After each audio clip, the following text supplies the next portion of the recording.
Everybody and welcome to this video. Guys, पिछले कुछ दिनों में आपने एक आर्टिकल देखा होगा द हिंदू के अंदर। आज उस आर्टिकल को एंथ्रोपोलॉजी के पर्सपेक्टिव से डिस्कस करेंगे, जिसमें बात हुई है एक प्रॉब्लम की, एक बीमारी की, जिसको बोलते हैं डायबिटीज या फिर डायबिटीज मेलाइटस करके भी बोल देते हैं। So this article was there in the newspaper. The Hindu का ये आर्टिकल था एंड एडिटोरियल पीस था, तो इसके बारे में बात करना, चर्चा करना एंथ्रोपोलॉजी के पर्सपेक्टिव से बहुत ज़्यादा इंपॉर्टेंट है। तो अगर आप एंथ्रोपोलॉजी के साथ इस एग्ज़ाम की तैयारी कर रहे हैं तो आपके लिए ये पर्टिकुलर आर्टिकल काफ़ी इंपॉर्टेंट है, इसको कवर करना भी। तो इसमें बात किस बारे में हुई है? इसमें हुई है बात एक टेस्ट के बारे में, HbA1c टेस्ट। ये होता क्या है और किस तरह से ये काम करता है, इसके कुछ एक पहलू को हम इस वीडियो के अंदर डिस्कस करेंगे। एंड देन ये होता डायबिटीज़ के लिए है, तो डायबिटीज़ क्या होती है, कैसे डायबिटीज़ को टेस्ट किया जाता है, इस टेस्ट का स्पेसिफिक नाम यहाँ पर क्यों लिया गया है, क्योंकि ICMR जो Indian council for medical research है, उसने बोला है कि 30 साल की उम्र के बाद almost everybody should go and get this test done, because India के अंदर डायबिटीज़ का लोड बहुत ज़्यादा है। तो कुछ एक बेसिक चीज़ें हैं जो मैं इस वीडियो के माध्यम से कवर करना चाहता हूँ, जो आपके एंथ्रोपोलॉजी की तैयारी के लिए बहुत ज़्यादा रेलिवेंट हैं। फॉर एग्जाम्पल क्या क्या कवर करेंगे? पहली चीज़ कि भाई डायबिटीज़ होती क्या है, right? What is this disease about, किस तरह से इसको समझा जा सकता है वो समझेंगे। फिर इंडिया के ऊपर इसका कितना का लोड है, मतलब how many people in India are affected, कितनी बड़ी प्रॉब्लम है ये इंडियन पर्सपेक्टिव के अंदर देखेंगे। देन इसको टेस्ट करने के लिए क्या मैकेनिज्म्स होते हैं, किस तरह से टेस्ट किया जाता है। अगर एक इंसान के बारे में जानना हो कि क्या उसको डायबिटीज है तो किस तरह की टेस्टिंग मैकेनिज्म को यूज किया जा सकता है। देन इस टेस्ट को किसे करवाना चाहिए, कब करवाना चाहिए, रिकमेंडेशन क्या है, मेडिकल जो काउंसिल है वो क्या रिकमेंडेशन देता है। And last but not the least, there are some limitations of this test. तो क्या लिमिटेशंस हैं वो, क्या ये वाकई में ही 100% गारंटीड रिजल्ट दे देता है या कुछ एक केसेस में प्रॉब्लम्स होती हैं, ये सारी चर्चा इस वीडियो में करेंगे। सो इस पर्टिकुलर PDF को मैं अपने टेलीग्राम चैनल के ऊपर ज़रूर शेयर करूंगा। एंथ्रोपोलॉजी बाय दीक्षांत के नाम से चैनल है टेलीग्राम पे। अगर आप भी एंथ्रोपोलॉजी ऑप्शनल के स्टूडेंट हैं या फिर प्लान कर रहे हैं एंथ्रोपोलॉजी ऑप्शनल को लेकर UPSC में बैठने की, तो आप इस टेलीग्राम ग्रुप को ज़रूर ज्वाइन करिए। बहुत सारी relevant information I keep sharing there. So चलिए शुरू करते हैं, डिस्कशन की शुरुआत करते हैं। सबसे पहला सवाल, व्हाट इज़ डायबिटीज़? तो आपने शायद ऑलरेडी अगर एंथ्रोपोलॉजी में पढ़ाई शुरू कर दी है तो आपने देखा होगा पेपर 1 में 9.4 यूनिट में एपिडेमियोलॉजी का सेक्शन है, वहाँ पर इन डिजीजेस के बारे में पढ़ते हैं हम लोग। तो उसके अंदर डायबिटीज़ अपने आप में ही एक टॉपिक है, तो उस टॉपिक को हम मान के चलिए यहीं पे कवर कर लेंगे अभी, राइट? डायबिटीज़ है क्या, इस बीमारी को थोड़ा सा अच्छे से अंडरस्टैंड करने की कोशिश करते हैं। देखिए, it is a chronic condition that affects how your body regulates blood sugar. मतलब कई बार डायबिटीज़ के साथ नाम एसोसिएट हो जाते हैं कि शुगर हो गया किसी को, या फिर कोई डायबिटीज़ बोल देता है, कई बार डायबिटीज़ मेलाइटस बोल देते हैं। तो बहुत सारे नाम हैं इस डिजीज़ के, बट ये डिजीज़ है क्या? बेसिकली किसी को अगर डायबिटीज़ है उसका मतलब यह है कि उसके बॉडी के अंदर जो ब्लड शुगर है, ब्लड के अंदर जो शुगर का लेवल है वो ज़रूरत से ज़्यादा है, तो उसको डायबिटीज़ है, राइट? अब डायबिटीज़ होती क्यों है, राइट? उसको समझने के लिए पहले थोड़ा सा प्रोसेस समझना पड़ेगा कि भाई जब हम खाना खाते हैं या फिर जो हमारी बेसिक बॉडी है वो वर्क किस तरह से करती है। फॉर एग्जांपल देखो, आप कुछ भी खाएं, आप कुछ भी पिएं, एंड ऑफ द डे उसका रिजल्ट क्या रहता है बॉडी के लिए? बॉडी, आपने जो भी खाया, आपने जो भी पिया, बॉडी उसमें से एनर्जी एक्सट्रैक्ट करती है, राइट? इसीलिए आपने नोटिस भी किया होगा, जैसे अगर आप कुछ दिन तक खाना नहीं खाएंगे, आपके अंदर, बॉडी के अंदर एनर्जी नहीं रहेगी, राइट? तो बॉडी के अंदर एनर्जी कहाँ से आ रही है? जो भी आप खा रहे हैं उसमें से एक्सट्रैक्ट करनी पड़ती है एनर्जी बॉडी को। इसलिए बोलते हैं कि फास्टिंग अच्छी चीज़ है, बट अगर लंबे समय तक फास्टिंग करेंगे तो बॉडी में उतना ज़्यादा, आप बोल सकते हैं कि जोश, या फिर फॉर एग्जांपल उतनी ज़्यादा एक्टिविटी करने के लिए वो चीज़ें नहीं रहेंगी, एनर्जी के लेवल्स उतने नहीं अच्छे रहेंगे, तो डाउन फील करते हो ज़्यादातर अगर आप खाना नहीं खाते। तो प्रोसेस होता क्या है? वेन एवर यू ईट और ड्रिंक समथिंग, राइट, जब भी कुछ खाएंगे, जब भी हम कुछ पिएंगे, हमारी बॉडी उस चीज़ को ब्रेक डाउन करना शुरू कर देती है स्मॉलर पार्टिकल्स में या फाइनर चीज़ों के अंदर। अब उस शुगर को जो हमने खाया उसको तोड़ के उसी चीज़ में से एक्सट्रैक्ट करने की कोशिश करते हैं हम एनर्जी। तो मतलब whatever we eat, end of the day the goal is to have energy, कि हमें एनर्जी मिले, बॉडी के सेल्स को वो चीज़ मिले जिससे एनर्जी आए बॉडी के अंदर। अब ये चीज करने के लिए कि भाई खाने को तोड़ना है और उसमें से एनर्जी एक्सट्रैक्ट करना है, इस चीज को पूरा करने के लिए हमें बड़ी एक इंपॉर्टेंट हार्मोन की जरूरत पड़ती है जिसको हम बोलते हैं इंसुलिन। तो शरीर के अंदर, बॉडी के अंदर अगर इंसुलिन के लेवल्स ठीक हैं तो आपकी जो बॉडी के अंदर जो भी आपने खाया, राइट, उसको उसके अंदर से अच्छे से एनर्जी एक्सट्रैक्ट हो जाएगी और बड़े बढ़िया तरीके से वो एनर्जी को सेल्स यूटिलाइज कर लेंगे and you will be feeling normal. ये जो इंसुलिन है, इंसुलिन को प्रोड्यूस कौन करता है? इंसुलिन को प्रोड्यूस करते हैं पैनक्रियाज। अब थोड़ा सा ध्यान से समझना पड़ेगा, इसमें 2-3 चीजें लिंक होती हैं।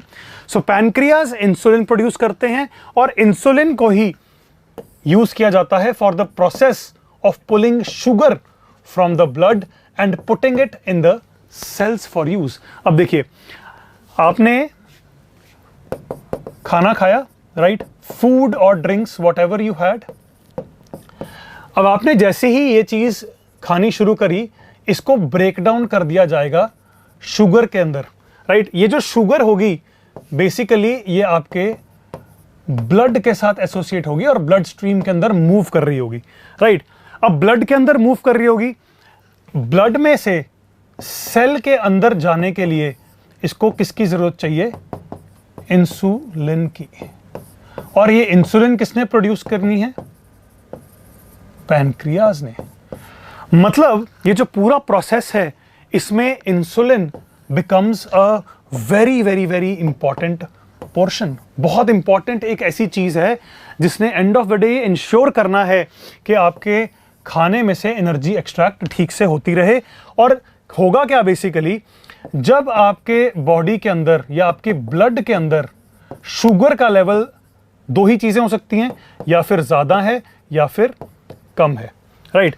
अगर शुगर बॉडी के अंदर ज्यादा है तो ऑटोमेटिकली सिग्नल जाएगा पैनक्रियाज को कि भाई इंसुलिन की प्रोडक्शन को भी बढ़ा दो, राइट, क्योंकि ज्यादा शुगर है, उसको ज्यादा तोड़ना है, इसलिए ज्यादा इंसुलिन चाहिए होगा। दूसरा केस, अगर शुगर कम है बॉडी के अंदर, मान के चलते हैं आपने खाना ही नहीं खाया तो आपकी बॉडी के अंदर उतनी शुगर प्रोड्यूस ही नहीं हुई। अब अगर शुगर कम है तो इन दैट केस पैनक्रियाज को सिग्नल जाता है कि भाई फिर थोड़ा सा इंसुलिन भी कम ही प्रोड्यूस करो, क्योंकि ऑलरेडी शुगर कम है।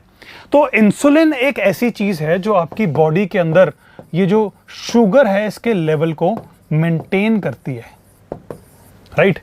तो इसको समझ के अब आप डायबिटीज को थोड़ा और बेटर तरीके से समझ पाओगे। अब कई बार होता क्या है, इससे एक चीज तो क्लैरिफाई हो गई कि and of the day insulin के आसपास रिवॉल्व कर रही है सारी कहानी।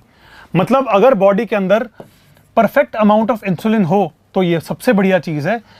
कई बार ये इंसुलिन परफेक्ट अमाउंट में जनरेट ही नहीं होता, मतलब पैनक्रियाज के अंदर इतनी कैपेबिलिटी ही नहीं होती कि वो इतना इंसुलिन जितना बॉडी को रिक्वायर्ड है वो उतना इंसुलिन प्रोड्यूस कर दे। तो 2 तरह का डायबिटीज होता है, diabetes type 1, diabetes type 2। Type 1 और टाइप 2 में अंतर क्या है आगे चल के पढ़ेंगे, थोड़ा सा इसमें और डिस्कस कर लेते हैं। तो डायबिटीज मेलाइटिस बेसिकली है कब, होता कब है इंसान को, जब या फिर तो इंसुलिन की प्रोडक्शन डेफिशिएंट है, मतलब पैनक्रियाज जितना चाहिए इंसुलिन उतना प्रोड्यूस ही नहीं कर पा रहे, मतलब जितना चाहिए उतना प्रोड्यूस नहीं कर पा रहे। इसका मतलब बॉडी के अंदर जितना शुगर तोड़ना है, जिसको एनर्जी में कन्वर्ट करना है, उतना वो कन्वर्ट ही नहीं कर पाएगा। इसका मतलब अगर इंसुलिन कम है बॉडी के अंदर तो ऑटोमेटिकली शुगर लेवल्स आपके हाई हो जाएंगे, जिसका मतलब डायबिटीज है आपको। अब होगा क्या, क्योंकि इंसुलिन अगर प्रोड्यूस नहीं हो रहा तो glucose cannot enter the body cells, मतलब एनर्जी प्रोड्यूस ही नहीं होगी। और जैसे ही बॉडी सेल्स के अंदर अगर वो जा ही नहीं रहा तो वो बॉडी के अंदर घूमता रहेगा, एंड जैसे यूरिन पास होगा तो यूरिन के थ्रू ये जो शुगर कंटेंट होगा, ये जो ग्लूकोज कंटेंट होगा, ये उसके थ्रू निकलता जाएगा।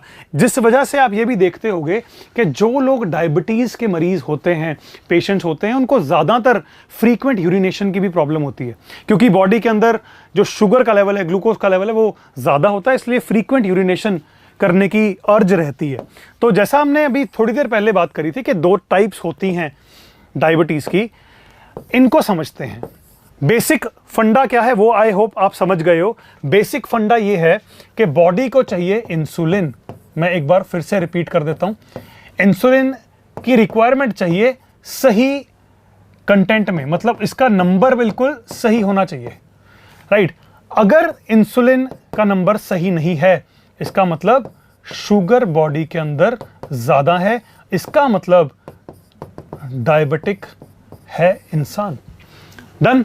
अब टाइप 1 और टाइप 2 में अंतर क्या होता है? देखिए, टाइप 1 को ज्यादातर IDDM के नाम से भी बोल दिया जाता है, इंसुलिन डिपेंडेंट डायबिटीज मेलाइटस। मतलब इस पे डिपेंड करता है कि इंसुलिन है या नहीं, प्रोडक्शन कैसी है कैसी नहीं, उस केस में IDDM बोल देते हैं कि टाइप 1 डायबिटीज। और टाइप 1 डायबिटीज बेसिकली वो है जब कई बार ऐसा होता है कि अपनी बॉडी का इम्यून सिस्टम खुद ही पैनक्रियास के अंदर घुस जाता है और पैनक्रियास के अंदर जो भी सेल्स होते हैं जो इंसुलिन को प्रोड्यूस कर रहे होते हैं उनको ही अटैक करना शुरू कर देता है। इसलिए कई बार इसको ऑटो इम्यून डिजीज भी बोल देते हैं कि अपने ही सिस्टम के अगेंस्ट कई बार फाइट शुरू हो जाती है, राइट। तो जो IDDM है, जो टाइप 1 डायबिटीज है, उसमें पैनक्रियास के जो सेल्स इंसुलिन प्रोड्यूस कर रहे होते हैं उनको ही अटैक करना शुरू कर देता है हमारा सिस्टम, और जिस वजह से जितनी इंसुलिन की रिक्वायरमेंट है उतनी इंसुलिन बॉडी प्रोड्यूस ही नहीं कर पाएगी, राइट, क्योंकि वो अटैक हो चुके हैं अपने आप ही। सो इसकी वजह से होता क्या है, क्योंकि अब इंसुलिन प्रोड्यूस नहीं हो रहा, इसका मतलब बॉडी के अंदर शुगर तो है, मतलब ग्लूकोज तो है, बट ग्लूकोज को एनर्जी में बदलने का पॉसिबिलिटी ही नहीं है क्योंकि इंसुलिन ही नहीं है। इसका मतलब ग्लूकोज जो है आपकी ब्लड स्ट्रीम के अंदर ज्यादा बढ़ जाएगी, इसका मतलब ऑटोमेटिकली जो एनर्जी में आना चाहिए था कन्वर्जन होके वो नहीं आएगा। दिस इज टाइप 1 डायबिटीज कि जितनी बॉडी को इंसुलिन की रिक्वायरमेंट है वो उतनी प्रोड्यूस ही नहीं हो पा रही। तो आपने बड़ी बार देखा होगा कि कुछ लोग होते हैं जिनको ये प्रॉब्लम होती है टाइप 1, उनको बार बार इंजेक्शंस लगाने पड़ते हैं एंड उसके थ्रू इंसुलिन इंसर्ट करनी पड़ती है। तो artificially they keep inserting insulin in their body ताकि इंसुलिन के लेवल्स को मेंटेन कर पाए, क्योंकि बॉडी तो उतना प्रोड्यूस ही नहीं कर पा रही जितनी रिक्वायरमेंट है। इसको बोलते हैं टाइप 1 डायबिटीज। टाइप 2 डायबिटीज, अब देखिए समझते हुए, टाइप 1 डायबिटीज सीम्स लाइक कि ये तो एक नेचुरल प्रॉब्लम है, राइट। तो इसके चांसेस ज़्यादा होने चाहिए कि नेचुरली लोगों को ये प्रॉब्लम फेस करनी पड़ रही है, ऑटो इम्यून प्रॉब्लम फेस करनी पड़ रही है, बट इससे कई ज़्यादा मात्रा में टाइप 2 डायबिटीज़ होता है जो कि बहुत बड़ी प्रॉब्लम है इंडिया जैसे कंट्री के अंदर, right. For example, if I talk about India या फिर if I talk about diabetes, आप ये मान लीजिए अगर 100 लोगों को डायबिटीज़ है, उनमें से 90 लोगों को टाइप 2 डायबिटीज़ होगा, जिसका सबसे बड़ा कारण ये नहीं होता कि ऑटो इम्यून है, सबसे बड़ा कारण है उसका लाइफस्टाइल, सबसे बड़ा कारण है उसका आप क्या खा रहे हैं, आप क्या पी रहे हैं, whatever you are doing in your life उसके ऊपर डिपेंड करता है। आपका लाइफस्टाइल अच्छा नहीं है, आपकी कोई एक्सरसाइजिंग की रूटीन नहीं है, आप अननेसेसरी बहुत ज़्यादा स्ट्रेस ले रहे हो, आपको हाइपरटेंशन है, ये सब चीज़ें कहीं ना कहीं टाइप 2 डायबिटीज़ में रिजल्ट करती हैं। टाइप 2 डायबिटीज़ को कई बार NIDDM भी बोलते हैं, non insulin dependent diabetes mellitus. अब इसमें केसेस दोनों हो सकते हैं। देखिए, नॉन इंसुलिन डिपेंडेंट मतलब यहां पर ज्यादातर केसेस के अंदर इंसुलिन की जो प्रोडक्शन है उसका इशू नहीं होता, इंसुलिन की प्रोडक्शन जितनी चाहिए बॉडी में उतनी हो रही है, बट उसके बावजूद बहुत सारे ऐसे फैक्टर्स हैं बॉडी के अंदर जो इस इंसुलिन को अपना काम ही नहीं करने देते। मतलब ऐसे कुछ फैक्टर्स हैं जैसे कि कोलेस्ट्रॉल एक फैक्टर है, राइट। खाना पीना इतना ज़्यादा फास्ट फूड खाना है, बहुत ज़्यादा फ्राइड खाना खाते हैं, जिसके कारण कोलेस्ट्रॉल बॉडी के अंदर बहुत ज़्यादा है। अब कोलेस्ट्रॉल बहुत ज़्यादा है तो ये इंसुलिन चाहे बन रही है बट इसको ये काम ही नहीं करने दे रही। बॉडी में ओबेसिटी बहुत ज़्यादा है, मोटापा बहुत ज़्यादा है, कोई फिजिकल एक्टिविटी नहीं है, बहुत ही लथार्जिक सी लाइफ है, जिसके कारण इंसुलिन तो बॉडी में है बट ये काम करने ही नहीं दे रही इंसुलिन को, राइट। अब ये सबसे ज़्यादा कॉमन है एंड मैक्सिमम केसेस आपको इसी के दिखेंगे। So almost 90% of people who are having diabetes they would be having type 2 diabetes. जो टाइप 1 डायबिटीज है ये तो आपको अपने आप ही बड़े जल्दी एज में पता चल जाएगी कि आपको डायबिटीज है, क्योंकि ये तो आपकी बॉडी की नेचर ही है, राइट। तो ये ऐसा नहीं है कि बहुत लेटर स्टेज पे होगा। जो टाइप 1 डायबिटीज है इसको जुवेनाइल डायबिटीज भी बोल देते हैं कि बचपन से ही पता चल जाता है कि इस बच्चे को डायबिटीज है तो इसको इंसुलिन इंसर्ट करनी पड़ेगी, इसको इंजेक्शंस देने पड़ेंगे।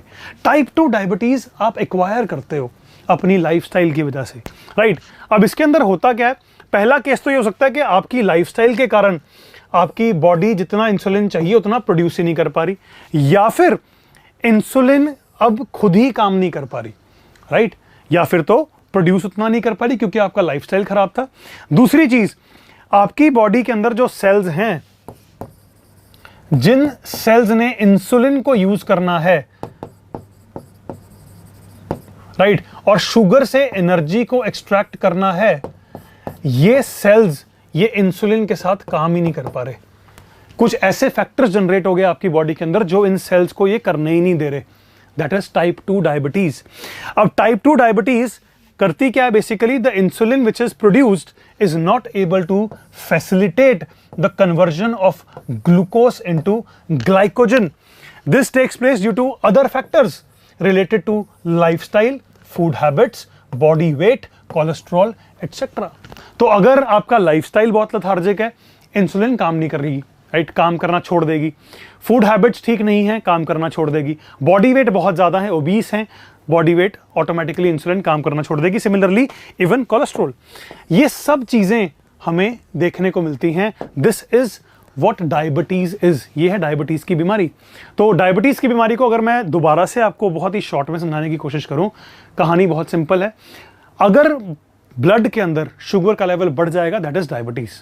अब ब्लड के अंदर शुगर का लेवल बढ़ गया, इसका मतलब इंसुलिन की या तो प्रोडक्शन ही नहीं है, या फिर इंसुलिन की प्रोडक्शन है बट काम नहीं कर पा रही। अगर इंसुलिन की प्रोडक्शन ही नहीं है किसी कारण से, तो उसको हम बोल देते हैं टाइप 1 डायबिटीज। ज्यादातर टाइप 1 के केसेस वैसे होते हैं, ऑटो इम्यून केसेस जो होते हैं।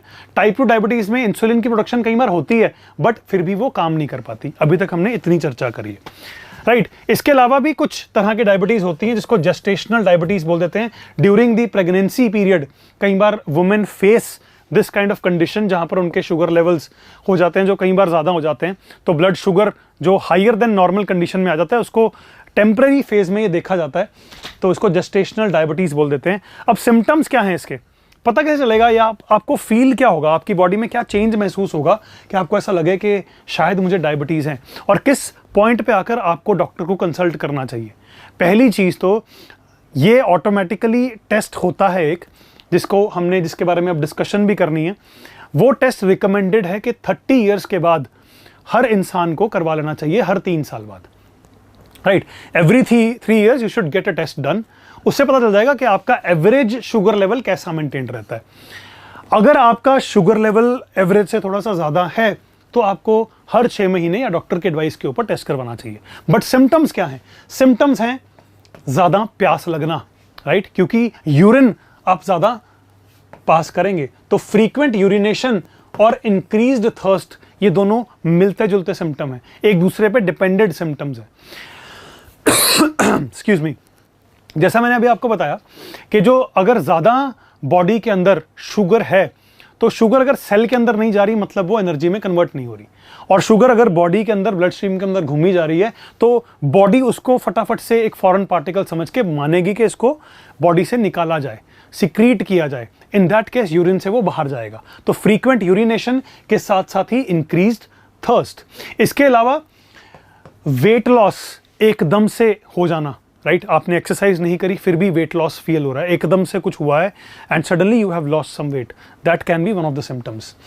एक्सट्रीम हंगर, बार बार भूख लगे जाना, राइट, मतलब बॉडी के अंदर यूरिनेशन के कारण एकदम से सिक्रीट होगी शुगर, फिर शुगर लेवल डाउन चलेगी, फिर से भूख लग गई, राइट। अभी खाना खाया था 2 घंटे पहले और 2 घंटे बाद 2 बार यूरिनेशन या 4 बार यूरिनेशन किया, एकदम से शुगर लेवल डाउन हो गया, फिर से भूख लग रही है बॉडी को, बॉडी फिर से एनर्जी मांग रही है कि यार जितनी भी बॉडी में अंदर एनर्जी बनाने की क्षमता थी वो खत्म होगी, तो शुगर लेवल डाउन हो गया, फिर से भूख लग जाएगी, राइट।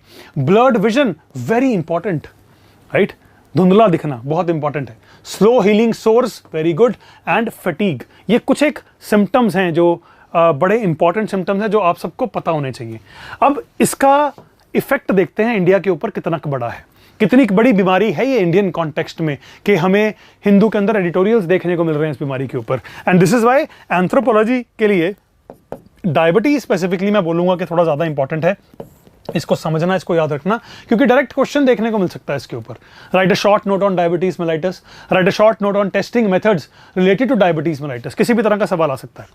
इंडिया के अंदर देखिए इम्पैक्ट कितना है, हमारी 140 या 43 के आसपास की अब करोड़ लोगों की पॉपुलेशन है, उसमें से 10.13 crore people are already affected by diabetes, which is a big number. इसके अलावा ये 10 करोड़ लोग तो हैं जिनको डायबिटीज है, इसके अलावा 13.6 crore people are pre diabetic, मतलब इनके शुगर लेवल्स बढ़ रहे हैं, इनके शुगर लेवल्स नॉर्मल से हल्के से ज़्यादा हैं। मतलब काफ़ी चांसेस हैं कि ये जो 13 करोड़ लोग हैं, 10 करोड़ के अलावा इनके भी काफ़ी चांसेस हैं कि शायद इनको नियर फ्यूचर में डायबिटीज़ हो जाए, राइट। अब आप समझ रहे हैं कि इसका इम्पैक्ट कितना है। Apart from this, over 35% of Indians suffer from hypertension and nearly 40% from abdominal obesity, right. अगर आप हाइपरटेंशन के मरीज हैं, अगर आप बहुत ज़्यादा स्ट्रेस लेते हैं, अगर आप बहुत ज़्यादा टेंशन में रहते हैं, देयर आर हाई चांसेस कि आपकी इंसुलिन काम करना बंद कर जाएगी। एंड अगर आपकी इंसुलिन काम करना बंद कर जाएगी, ऑटोमेटिकली आप डायबिटीज़ की लाइन में खड़े हो जाएंगे। या फिर अगर 40% लोग हम मान रहे हैं कि एब्डोमिनल ओबेसिटी फेस कर रहे हैं, मतलब एब्डोमिन एरिया में ओबीस हैं, तो ये 40% लोग भी, इसका मतलब है कि इनका लाइफस्टाइल बड़ा खराब है, कोई भी एक्सरसाइज नहीं है, कोई भी बॉडी की मूवमेंट नहीं है। दैट मीन्स अगर ये भी ऐसा लाइफस्टाइल रखेंगे, गलत खाना खाएंगे, गलत तरीके से लाइफ जिएंगे, तो ज़्यादातर चांसेस हैं कि ये 40% लोग भी जो ओबीस हैं, ये भी कल को जाके केमिस्ट से इंसुलिन का कुछ ना कुछ दवाई मांग रहे होंगे, मतलब ये भी डायबिटीज़ की लाइन में खड़े होंगे। सबसे बड़ी चीज़, excuse me, India accounts for 17% of all diabetes patients in the world। पूरी दुनिया में अगर 100 लोगों को डायबिटीज है तो उसमें से 17% सिर्फ और सिर्फ इंडिया में से है। अब अगला सवाल, हमने जो ऊपर डिस्कस किया था कि हम 5 सवाल डिस्कस करेंगे, उसके अलावा मैं आपका टाइम नहीं लूंगा, बट ये पूरा का पूरा आर्टिकल एडिटोरियल है जो मैं डिस्कस कर रहा हूं, तो इसके बाद आपको एडिटोरियल पढ़ने की जरूरत नहीं है, राइट। जो भी हम कर रहे हैं उससे कवर हो जाएगा। How does testing mechanism works. अब टेस्टिंग को समझे कैसे। फॉर एग्जाम्पल एक बड़ा सिंपल सा एग्जाम्पल देता हूँ। पुराने ज़माने में जब मेडिकल साइंस इतनी ज़्यादा आगे नहीं बढ़ी हुई थी, तो डायबिटीज़ को टेस्ट करने के लिए क्या किया करते थे, यूरिन सैंपल लिया करते थे। यूरिन सैंपल को लगा के नीचे फॉर एग्जांपल कहीं पे भी गिरा दिया करते थे और वेट किया करते थे, देखते थे कि चींटियाँ कहीं उस पर आएंगी या नहीं आएंगी। मैं आपको ये ट्रू स्टोरी बता रहा हूँ, राइट। तो अगर चींटियाँ जा रही हैं उसके ऊपर, मतलब उसके अंदर शुगर कंटेंट ज़्यादा है। अगर चींटियों को कोई इंटरेस्ट नहीं है उसमें, इसका मतलब उसमें शुगर कंटेंट नहीं है, राइट। तो अगर चींटियां वहां पे जा रही हैं आपके यूरिन के अंदर, इसका मतलब आपके यूरिन के अंदर शुगर लेवल ज़्यादा है, इसका मतलब आपके ब्लड में शुगर लेवल ज़्यादा है, इसका मतलब आप कहीं ना कहीं डायबिटीज़ के मरीज हो। पर ये उस ज़माने की बात है जब हमारे पास प्रॉपर रिसर्च नहीं थी, मेडिकल साइंस इतनी आगे नहीं बढ़ी थी। आज की डेट में ये सब करने की ज़रूरत नहीं पड़ती, बिकॉज इसमें लेवल्स नहीं समझ में आ रहे, कितना शुगर है, कितना नहीं है, कितना का डेंजर है, कितना का नहीं है। इसको समझने के लिए टेस्टिंग मैकेनिज्म अब हम क्या करते हैं, हम ब्लड स्ट्रीम के अंदर शुगर लेवल को मेजर करने की कोशिश करते हैं, राइट। तो जो भी ग्लूकोज है वो आपके रेड ब्लड सेल्स के अंदर ट्रैवल करता है और चिपक जाता है हेमोग्लोबिन के साथ, राइट। तो हेमोग्लोबिन और ग्लूकोज आपस में चिपक जाते हैं। इन दैट केस समझना यही पड़ेगा कि सैंपल लिया ब्लड का और ब्लड के सैंपल में से ये देखा कि हेमोग्लोबिन के साथ कितना ग्लूकोज चिपका हुआ है। पता चल जाएगा कि शुगर कंटेंट ज़्यादा है या कम है, पता चल जाएगा कि डायबिटीज़ है या नहीं है, right. In that case haemoglobin होता क्या है, haemoglobin is a protein that transports oxygen to all cells of your body. तो आपके ब्लड स्ट्रीम के अंदर हेमोग्लोबिन है और वो पूरे बॉडी के अंदर ट्रैवल कर रहा है। तो आप कहीं से भी सैंपल लेंगे, ज़्यादातर आप देख रहे होंगे कि फिंगर से सैंपल ले लेते हैं, बट ब्लड सैंपल से पता चल जाएगा कि आपकी बॉडी के अंदर कितनी शुगर अटैच्ड है खून के साथ या हेमोग्लोबिन के साथ। Everybody has some sugar attached to their haemoglobin. ऐसा नहीं हो सकता कि बिल्कुल नहीं है, होगी जरूर, राइट। बट जिन लोगों को डायबिटीज है या फिर वो जो प्री डायबिटिक हैं, उनके साथ जो शुगर अटैच्ड होगा हेमोग्लोबिन का, और हेमोग्लोबिन और शुगर की जो अटैचमेंट होगी वो बहुत ज़्यादा होगी। इसको समझा जा सकता है अगर एक परसेंटेज को मेजर कर लिया जाए या देख लिया जाए, कोई रेंज बना दी जाए। फॉर एग्जाम्पल देखिए, ये जो टेस्ट होता है HbA1c, ये मेजर करता है कि आपकी बॉडी के अंदर कितने ऐसे रेड ब्लड सेल्स हैं जिनके अंदर शुगर कोटेड हेमोग्लोबिन ज्यादा है जरूरत से, राइट। फॉर एग्जांपल अगर आपके अंदर मान के चलते हैं कि 100 रेड ब्लड सेल्स हैं तो ये मेजर करने की कोशिश करता है कि कितने ऐसे आरबीसीज हैं जिनमें हीमोग्लोबिन के साथ जो ग्लूकोज है वो ज्यादा मात्रा में जुड़ी हुई है। तो ये एक परसेंटेज फॉर्म में एक आंसर देने की कोशिश करता है। There are other ways also. तो बेसिकली होगा क्या, इसके लेवल्स प्रोवाइड करे जाते हैं मोस्टली परसेंटेज के अंदर। जो रेगुलर लोग इससे जूझ रहे हैं, जिनको पता है इस बीमारी के बारे में, आप मेरे से एग्री करोगे कि परसेंटेज वाला जो टर्म है वो ज़्यादा यूज होता है। बट इसके अलावा there are other units also, जैसे कि मिलीमोल्स पर मोल, बट ये ज़्यादा यूज नहीं करते हम, ये टेक्निकल लैंग्वेज हो जाती है। So we will be talking in regular layman terms, right. तो परसेंटेज टर्म में आएगा एक नंबर। परसेंटेज अगर प्रिस्क्राइब्ड लिमिट से ज़्यादा है, इसका मतलब आपकी बॉडी के अंदर ग्लूकोज का लेवल भी ज़्यादा है। अब रेंज है क्या, अगर तो HbA1c जो टेस्ट है, अगर इस टेस्ट के हिसाब से 5.7% से कम नंबर आता है तो इसको नॉर्मल कंसिडर किया जाता है। अगर 5.7 से 6.4 तक नंबर ही आता है तो ये बताता है कि आप प्री डायबिटिक स्टेज में हो, मतलब there are high chances that you can also be diabetic. अगर 6.5% से ज़्यादा आता है ये नंबर परसेंटेज का, इसका मतलब आप डायबिटीज़ के मरीज़ हैं। अब ये टेस्ट की ब्यूटी क्या है, इस टेस्ट की ब्यूटी ये है कि ये टेस्ट जो है ये एवरेज लेवल दिखाता है शुगर का, मतलब ये इमीडिएट लेवल नहीं दिखा रहा। फॉर एग्जांपल मैंने अभी ब्लड सैंपल लिया, अभी दो तरह के टेस्ट होते हैं। एक तो आप जो ओवर द काउंटर कहीं से भी जाके मेजर करवाओगे तो उसमें आपने देखा होगा कि फास्टिंग शुगर देख लेते हैं कि बिना कुछ खाए पिए आपकी शुगर कैसी है और विदाउट फास्टिंग कैसी है, राइट। लेवल चेक कर लेते हैं कि बिना खाना खाए कितनी शुगर है, खाना खाने के बाद कितनी शुगर होगी, मॉनिटर कर लेते हैं कि क्या डायबिटीज़ है या नहीं है। बट वो इमीडिएट उस पॉइंट का शुगर लेवल बताती है ना, कि उस पॉइंट पे कितना शुगर है इंसान का। बट ये जो टेस्ट जिसकी बात हम कर रहे हैं, HbA1c, ये जो टेस्ट है ये एवरेज लेवल के ऊपर पिछले 2 या 3 महीने में आपका एवरेज लेवल कैसा रहा है ये उसको स्टडी करता है, उसके बारे में बताता है। Indian council of medical research ICMR की रिकमेंडेशन है, गाइडलाइन है, 2018 में इन्होंने बताई थी। और ये इस वजह से बताई क्योंकि इंडिया के अंदर टाइप 2 डायबिटीज बहुत ज्यादा बढ़ रहा था। तो इन्होंने बोला कि जो भी इंसान 30 साल से ऊपर की उम्र के हैं, they should get screened for diabetes. Test करवाइए जाकर। टेस्ट कौन सा करवाना है, यही टेस्ट जिसके बारे में हम बात कर रहे हैं, HbA1c टेस्ट। अब इसमें होगा क्या, होगा ये कि अगर आपको लगता है कि आपका जो एवरेज शुगर लेवल है वो ज़्यादा है या प्री डायबिटिक स्टेज में, तो इमीडिएटली अपना लाइफस्टाइल सुधारो, इमीडिएटली खाना पीना ठीक करो, इमीडिएटली एक्सरसाइज करनी शुरू कर दो। ये जो टेस्ट हैं बोला गया कि हर 3 साल बाद करवा लेने चाहिए। अगर नॉर्मल ग्लूकोज लेवल आया तो फिर ज़रूरत नहीं है, फिर टेंशन की बात नहीं है।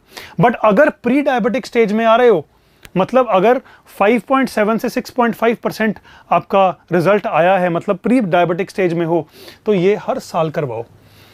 ऐसा तो नहीं है कि किसी साल में आपने बिल्कुल ही लाइफस्टाइल अपना खराब रखा तो आपका अगले साल लेवल ही बढ़ गया और आप प्री डायबिटिक स्टेज से डायबिटिक स्टेज में आ गए। ये करना है विच इज़ इंपॉर्टेंट।